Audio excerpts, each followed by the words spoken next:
Innova Crysta के लिए Lexus style headlight आ चुकी है स्टॉक में। लेक्सस स्टाइल जिसमें 3 प्रोजेक्टर आते हैं, 1 2 3, और साइड में DRL विद मैट्रिक्स मोड के साथ।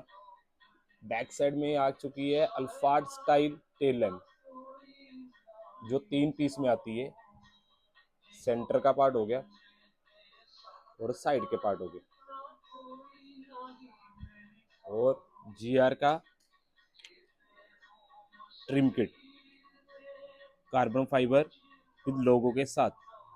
ऑटोमेटिक गाड़ी के लिए गियर नॉब GR का,